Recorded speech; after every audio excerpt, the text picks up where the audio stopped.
Italian Wine Podcast. Chin Chin with Italian wine people.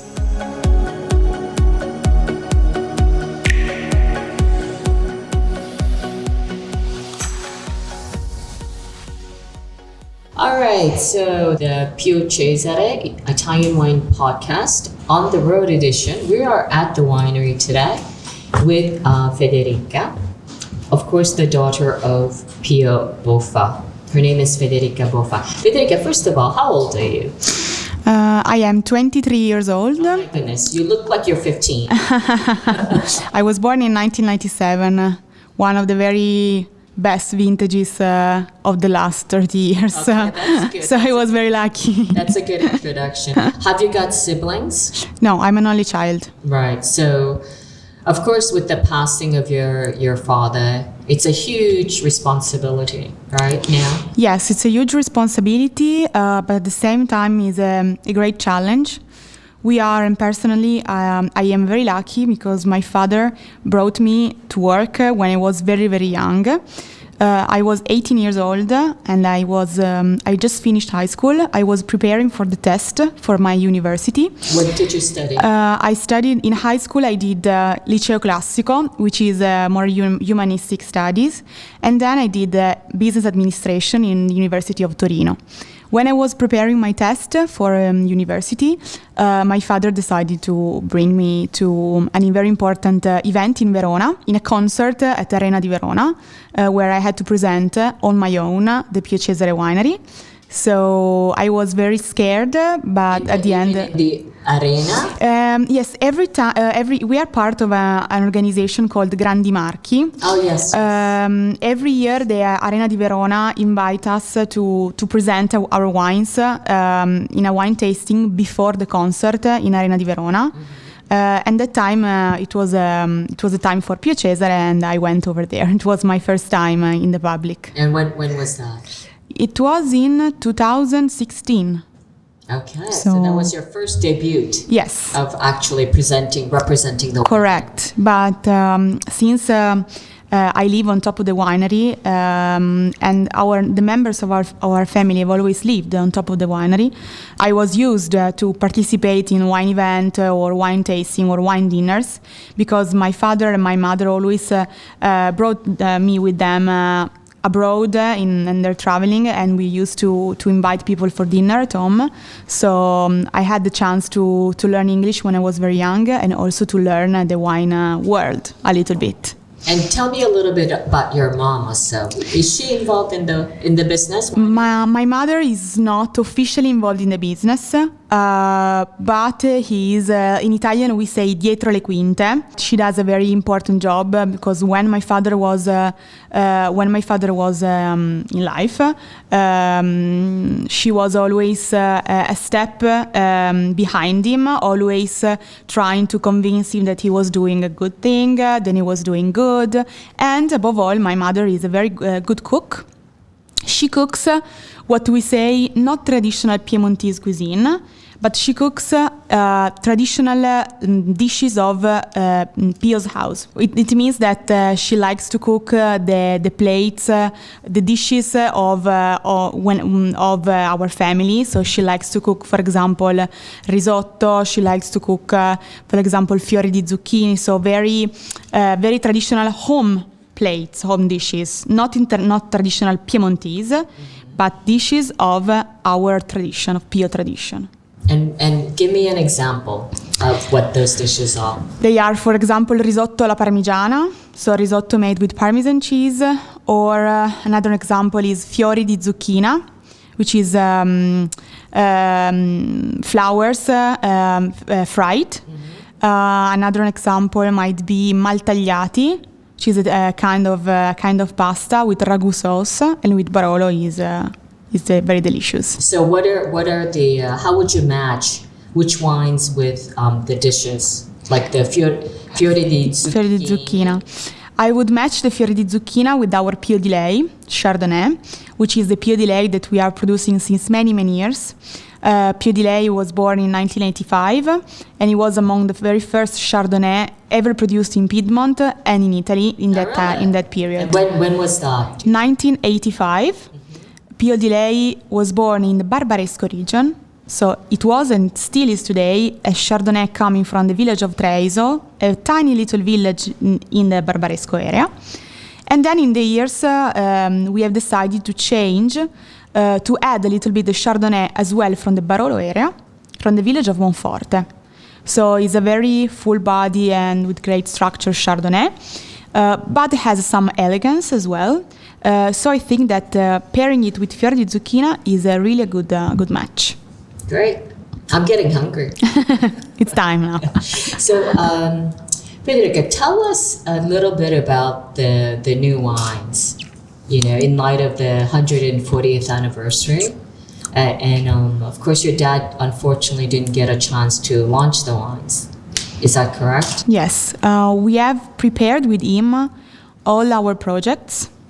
But we didn't have the time to launch them with him. However, we have decided to continue our path and to continue our project because we are sure that he wanted he wanted like that. Right. So we have decided to change a little bit the label of our classic Barolo, of our traditional Barolo. My father always fought for the classic Barolo in the sense that he was very angry when somebody was referring to his Barolo as a normale or as a regular or as a basic Barolo, just because it doesn't have the indication of the vineyard on the label, because it is a blend. It's a blend of 7 vineyards from multiple villages of the Barolo area.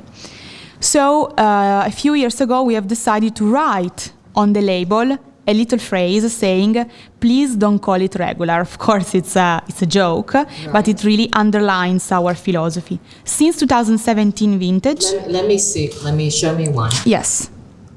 Okay. Since 2017 vintage, we have decided to take away the phrase, please don't call it regular, and to add another phrase, which is a sort of a development of the concept, writing Barolo Pio. So, please don't call it regular, now call it Barolo Pio. Right. It's a tribute to all the people, to all our fans that in the years have decided not to name this Barolo with regular or normale, but to call it with our family name, which is Pio, Barolo Pio. And we have done this as well on the Barbaresco label. Right. The second very important news for the 140th celebration is the launch of a new Barolo. It's a Barolo del Comune di Serralunga d'Alba. So it's a Barolo that is coming from 4 vineyards, all family owned, just in the village of Serralunga d'Alba. For us, Serralunga is really a very important village, an historical village for Pio Cesare. Because when we were buying grapes many years ago, my grandfather was relying on families who were supplying him with grapes coming from Serralunga. And Serralunga has always been the most important part of our classic Barolo. Then, of course, we had also other villages, but really Serralunga was the heart, the most important village. And in Serralunga, we have decided to start the project of acquiring vineyards in the Barolo area in Serralunga. So Serralunga is really an historical village for us. That's why we have decided to dedicate the 140 years celebration to this village, producing 1,881 bottles of this wine. Oh my goodness. It's a nod to the founding year of Pio Cesare Winery, 1881. Are they numbered? They are all numbered bottles. We have produced 1,881 bottles and a few magnums.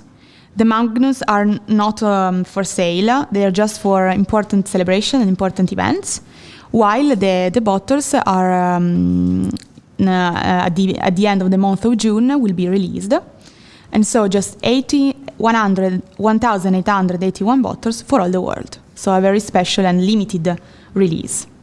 The third and last news, it's the release of a Barolo Riserva. Pio Cesare usually doesn't release old vintages. we are typically releasing the current vintage every year. For the 140 years anniversary, we have decided to do something else. We have decided to dedicate this Barolo to our grandmother. Our grandmother, who unfortunately passed away in November 2020, so 7 months ago.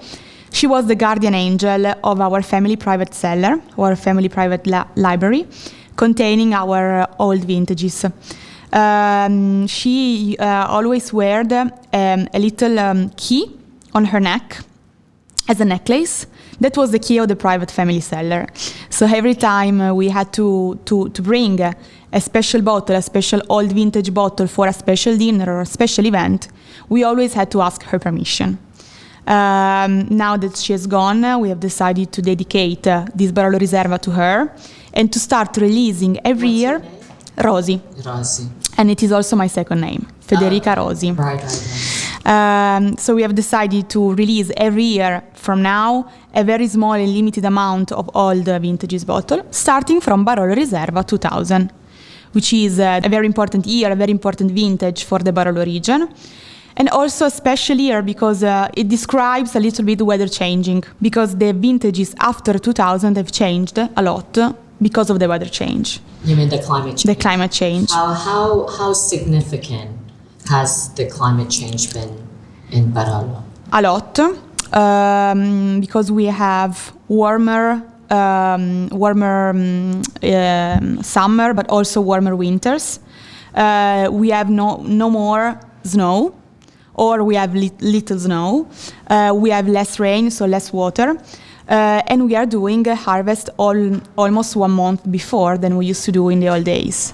But sometimes this weather change is not so negative, because it has helped us to produce Barolo and Barbaresco with less green tannins, with less astringency, with more elegance, with more balance between the acid character and the fruit.